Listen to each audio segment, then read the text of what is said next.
बिस्मिल्लाहिर्रहमानिर्रहीम। Welcome back to my channel. मैं उम्मीद करता हूँ कि बिल्कुल खैरियत से होंगे। अल्लाह ताला आपको मुझे ढेरों खुशियों से नवाजे। आज का मेरा एक ही टॉपिक है इनकम टैक्स रिटर्न 2025 से रिलेटेड के इन्होंने इसमें क्या चेंजिंग की हैं, कौन कौन से डॉक्यूमेंट्स रिक्वायर्ड हैं और आगे वो क्या करने जा रहे हैं।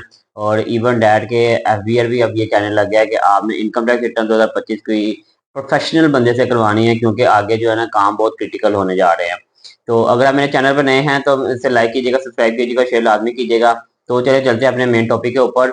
सबसे पहले मैं आपको बताऊंगा और जो डॉक्यूमेंट्स रिक्वायर्ड है ना वो मैं अपनी स्क्रीन पे भी चला देता हूँ। उसकी रीजन ये है कि जो क्लाइंट्स है ना उनको वर्बली बताएं, उनको एसएमएस के थ्रू बताएं, उनको रिटर्न शेप में दें, वो फिर भी पूछते हैं अच्छा ये क्या था, ये कितने देर कहाँ से कहाँ तक चाहिए। तो इसीलिए मैंने सोचा है कि मैं ना स्क्रीन पे भी चला देता हूँ और बोल कर भी बता देता हूँ कि ये डॉक्यूमेंट्स यहाँ से लेके यहाँ तक रिक्वायर्ड है। तो ये मेरी स्क्रीन पे चल रहा होगा, आप देख सकते हैं।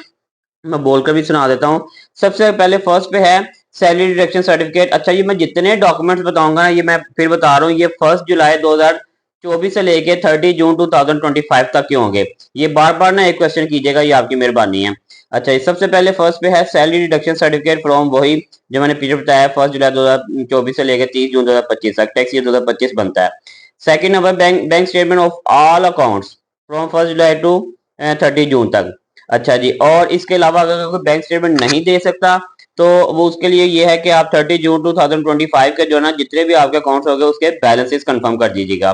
और उसके बाद आपने also complete accounts with IBAN and bank name और ब्रांच। उसका ये है कि कई जगह पे जो है ना वो आईबैन नंबर के साथ वो अकाउंट नंबर ऐड करता है, इसीलिए आईबैन नंबर लिखा गया है। थर्ड नंबर पे इलेक्ट्रिसिटी बिल।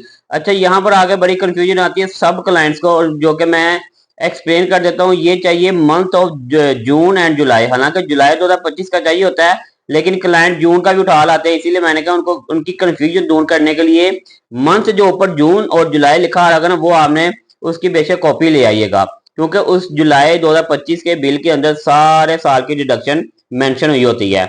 उसके बाद फोर्थ नंबर पे पीटीसीएल डिडक्शन सर्टिफिकेट फ्रॉम 1 जुलाई टू 30 जून 2025। अगर आपका पीटीसीएल है तो वो भी इजी से डिडक्शन सर्टिफिकेट अब तो ऑनलाइन निकल जाता है, आपने वहां से उसकी भी डिटेल लेते जाना है। पांचवें नंबर पे है mobile number deduction certificate from 1 July 2024 to 30 जून 2025। अच्छा जी, are mobile SIM which are registered in your CNC number. ये जो आप जितने हमें डिडक्शन सर्टिफिकेट देंगे आपके सीएनसी पर रजिस्टर्ड होने चाहिए। छठे नंबर पे है जीडी कॉपीज, जो पीरियड बताया गया है, लेकिन ये जस्ट फॉर इम्पोर्टर्स के लिए है। जीडी यानी कि बिल ऑफ एंट्री, जीडी जिसको बोलते हैं। सातवें नंबर पे है रेमिटेंस सर्टिफिकेट 1 जुलाई से 30 जून 2025 तक का।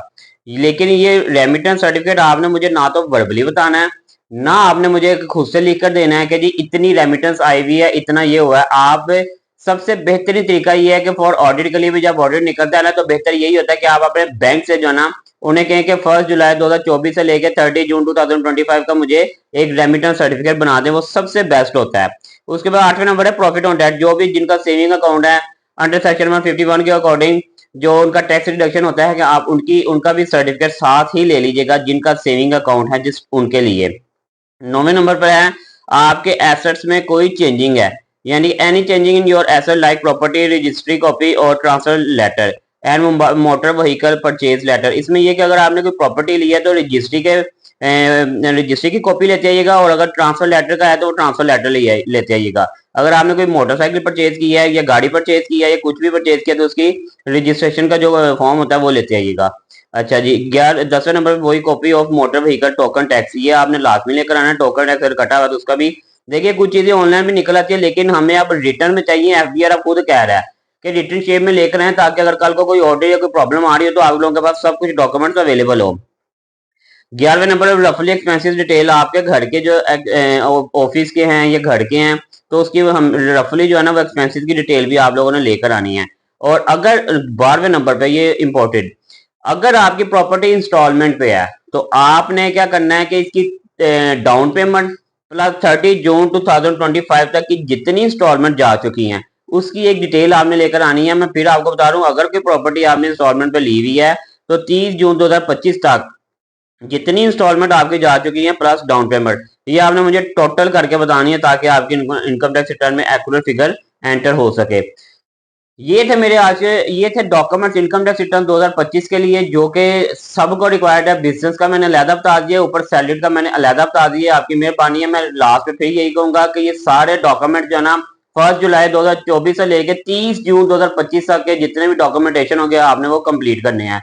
सारी चीजें मैंने बता दी। बार बार प्लीज फोन करके ये ना कीजिए, क्योंकि अब सेल टैक्स भी साथ आ रहा है, इनकम टैक्स भी साथ आ रहा है, तो काफी बिजी होने की वजह से ना मैं बाद का रिप्लाई नहीं भी दे पाऊंगा। तो इसीलिए मैंने ये रिटर्न शेप में भी दे दिया और वॉइस के थ्रू भी कर दिया। जिनको मेरी समझ ना आया करे, ये मेरी वीडियो देख लीजिएगा, उसके अंदर मैंने प्रॉपर इन डिटेल बता दिया है, ताकि आप लोगों को भी किसी किस्म की प्रॉब्लम का सामना ना करना पड़े।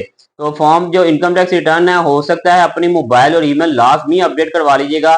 उसकी रीजन ये है कि वो अब शायद करने लगे हैं मे बी के इनकम टैक्स रिटर्न सबमिट करने से पहले वो एक वेरिफिकेशन कोड आपको भेजा जाएगा। जब तक आप वो बताएंगे नहीं, हम लोग इनकम टैक्स रिटर्न आपके सबमिट नहीं कर सकेंगे। तो अब मिलेंगे इंशाल्लाह नेक्स्ट वीडियो पे नए टॉपिक के साथ, नए वीडियो के साथ। Thanks for watching. Allah Hafiz.